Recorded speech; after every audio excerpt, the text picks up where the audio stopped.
नागपूर शहरातील लकडगंज पोलीस ठाण्याच्या हद्दीत खळबळजनक हत्या प्रकरण समोर आले आहे।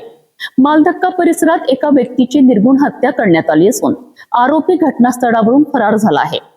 नेमके काय आहे हे प्रकरण, पाहूया हा विशेष रिपोर्ट। रेल्वे पटरी परिसरात एका अनोळखी इसमाचा मृतदेह आढळून आल्याची माहिती मिळताच लकडगंज पोलीस स्टेशन आणि गुन्हे शाखा युनिट 3 चे पथक तातडीने घटनास्थळी दाखल झालेत। घटनास्थळाचा पंचनामा करून पोलिसांनी तपासाची चक्रे वेगाने फिरवलीत। तांत्रिक पुरावे, स्थानिक माहिती आणि गुप्त सूत्रांच्या मदतीने मृताची ओळख पटविण्यात यश आलेत।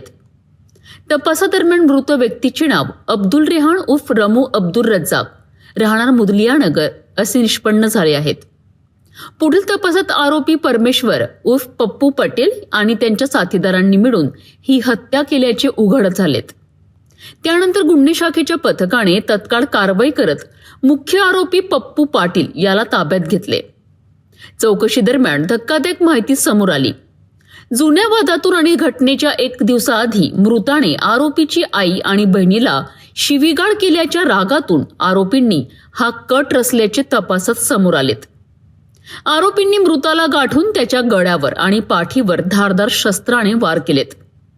गंभीर जखमी झालेल्या रम्मूचा घटनास्थळीच मृत्यू झाला।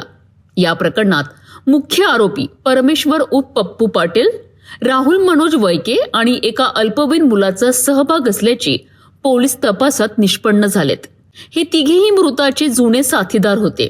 चोरीच्या पैशांच्या वाटपावरनं निर्माण झालेला हा वाद आणि पूर्वीचे मतभेद यामुळेच या हत्येची घटना घडल्याचे पोलिसांनी सांगितले। मृतावर यापूर्वी चोरी आणि घरफोडीचे अनेक गुन्हे दाखल असल्याची माहितीही तपासात समोर आली आहे। सकाळी 7:30 वाजताच्या दरम्यान पोलिसांना माहिती मिळाली की मालधक्का रेल्वे पटरी परिसर या ठिकाणी एक अनोळखी इसमाची बॉडी मिळालेली आहे। त्यावरून PS लकडगंज येथील पोलीस स्टाफ, पोलीस अधिकारी आणि गुन्हे शाखा युनिटचे पोलीस स्टाफ हे सर्व घटनास्थळावर पोहोचून घटनेची माहिती प्राप्त करून तपास सुरू केला असता गोपनीय माहिती प्राप्त झाली की मृतक याचे नाव अब्दुल रहमान उर्फ रम्मू अब्दुल रजाक, राहणार मुदलिया नगर, शांतीनगर, नागपूर येथील असून त्याचा साथीदार नामे परमेश्वर उर्फ पप्पू पटेल, राहणार डिप्टी सिग्नल, हा याने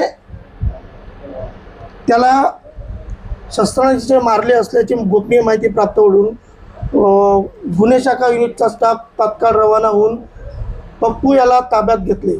त्याला ताब्यात घेऊन गुन्ह्याची सखोल तपासणी केली असता पप्पू आणि त्याचा साथीदार राहुल मनोज उईके, राहणार डिप्टी सिग्नल, तसंच एक नाबालिग मुलगा असे तिघांनी मिळून जुन्या वादाच्या कारणावरून तसेच घटनेच्या अगोदरल्या दिवशी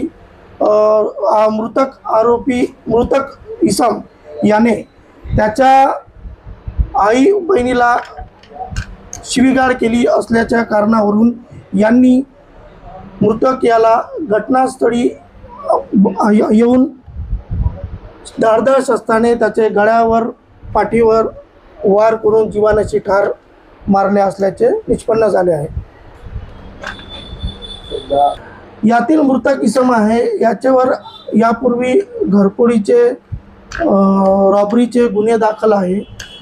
तसेच यातील आरोपी इसम आहे, आरोपी क्रमांक 1 परमेश्वर उर्फ पप्पू पटेल, राहणार डिप्टी सिग्नल, आरोपी क्रमांक 2 राहुल मनोज उईके, राहणार डिप्टी सिग्नल, तसेच एक नाबालिग मुलगा असे तिघही हे मृतकाचे साथीदार असून त्यांच्या जुन्या वादावरून, जुन्या घरफोडी चोरीच्या पैशावरून तसेच घटनेच्या अगोदरल्या दिवशी झालेल्या वादावरून त्यांनी हा सदरचा खून केलेला आहे। सदर गुन्ह्याचा तपास माननीय पोलीस आयुक्त, माननीय सहपोलीस आयुक्त, माननीय पोलीस उपायुक्त गुन्हे शाखा, माननीय सहाय्यक पोलीस आयुक्त गुन्हे शाखा यांचे मार्गदर्शनाखाली गुन्हे शाखा युनिट क्रमांक 3चे टीमने